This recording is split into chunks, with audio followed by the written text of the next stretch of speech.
नमस्कार। सृष्टि के पालक, धर्म के रक्षक और वो जो अपने अवतारों से पृथ्वी का संतुलन बनाए रखते हैं। जी हाँ, आज हम बात करने वाले हैं भगवान विष्णु की।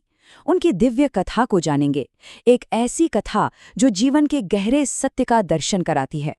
तो देखिए, आज का हमारा सफर कैसा रहेगा। सबसे पहले समझेंगे कि उन्हें ब्रह्मांड का संरक्षक क्यों कहते हैं।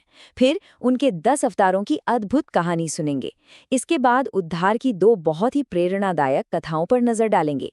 हम विष्णु और लक्ष्मी के दिव्य संबंध को भी समझेंगे और आखिर में धर्म के मार्ग पर उनके उपदेशों से क्या सीखा जा सकता है, इस पर बात करेंगे। चलिए शुरू करते हैं।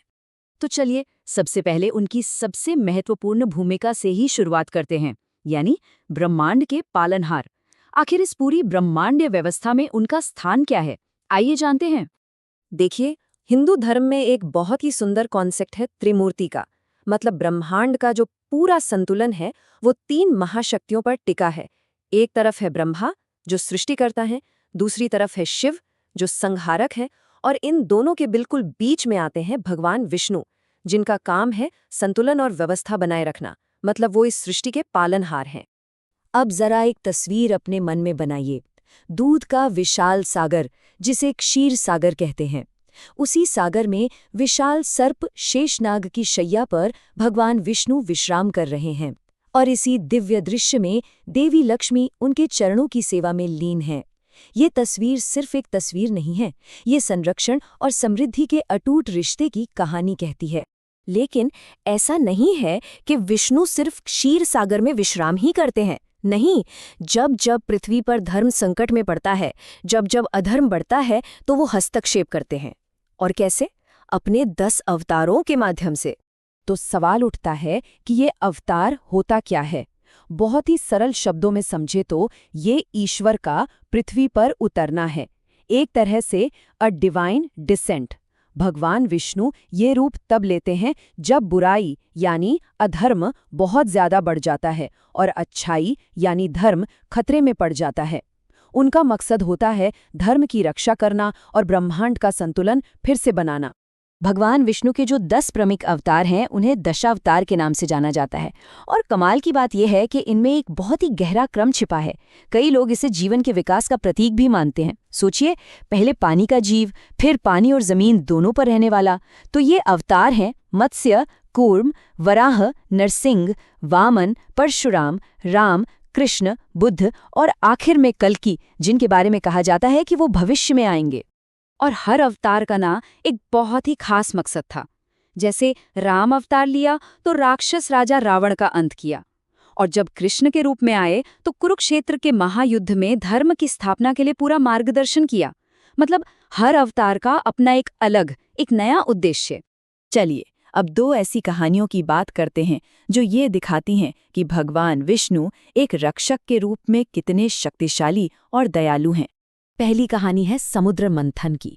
ये कोई छोटी मोटी घटना नहीं थी, ये एक महान, एक कॉस्मिक इवेंट था। सोचिए, देवता और असुर दोनों मिलकर अमृता का अमृत पाने के लिए दूध के सागर को मथ रहे थे। अब इस पूरे महामंथन में विष्णु की भूमिका बहुत ही कमाल की थी। देखिए, मंदराचल पर्वत को मथनी बनाया गया और वासुकी नाग को रस्सी। लेकिन पर्वत तो सागर में डूबने लगा। तब विष्णु ने कूर्म यानी कछुए का अवतार लिया और उस विशाल पर्वत को अपनी पीठ पर थाम लिया। और बात यहीं खत्म नहीं हुई। जब अमृत निकला तो उसे असुरों से बचाने के लिए उन्होंने मोहिनी का सुंदर रूप धारण किया और बड़ी चतुराई से सारा अमृत देवताओं को पिला दिया। उन्होंने अधर्म को जीतने से रोक लिया। दूसरी कहानी है गजेंद्र मोक्ष की। एक महान हाथी, अपने झुंड का राजा गजेंद्र। एक दिन उसे एक मगरमच्छ ने पानी में पकड़ लिया, और ये लड़ाई 1-2 दिन की नहीं थी। गजेंद्र कई सालों तक उस मगरमच्छ के चंगुल में फंसा रहा। तो सोचिए, एक लंबा, हताश कर देने वाला संघर्ष। जब सारी की सारी उम्मीदें टूट चुकी थीं, जब लगा कि अब कुछ नहीं हो सकता, तब गजेंद्र ने आखिर क्या किया होगा? उसने अपनी जीवन की सारी शक्ति लगाकर सच्चे मन से पूरी भक्ति के साथ भगवान विष्णु को पुकारा। और फिर एक चमत्कार हुआ। भगवान विष्णु तुरंत उसी क्षण अपने सुदर्शन चक्र के साथ प्रकट हुए और एक पल में गजेंद्र को मुक्त कर दिया। ये कहानी एक बहुत बड़ी बात सिखाती है कि जब पुकार दिल से और सच्ची हो तो मदद आने में देर नहीं लगती। चलिए अब बात करते हैं उस दिव्य शक्ति की जो हमेशा भगवान विष्णु के साथ होती हैं, उनकी अर्धांगिनी देवी लक्ष्मी की। देवी लक्ष्मी को अक्सर हम धन की देवी के रूप में जानते हैं, लेकिन वो सिर्फ धन की नहीं बल्कि हर तरह की समृद्धि और सौभाग्य की देवी हैं, और वो भगवान विष्णु की दिव्य संगिनी है, उनकी अर्धांगिनी।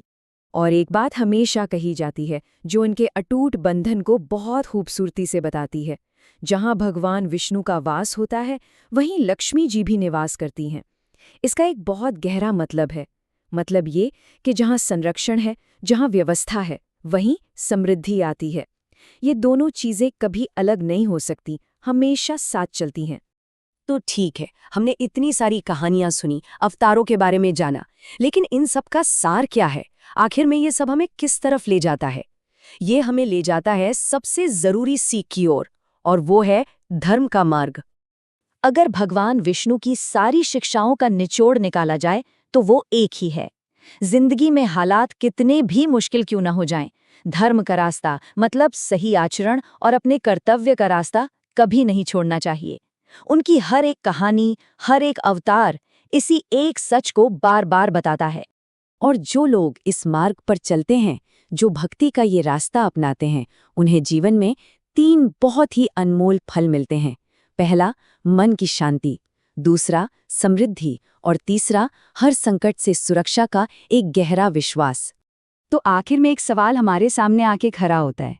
धर्म का ये प्राचीन मार्ग आज की इस भाग दौड़ भरी जिंदगी में हमारे लिए क्या मायने रखता है? ये एक ऐसा सवाल है जिसका जवाब शायद हम सभी को अपने अंदर ही खोजना होगा।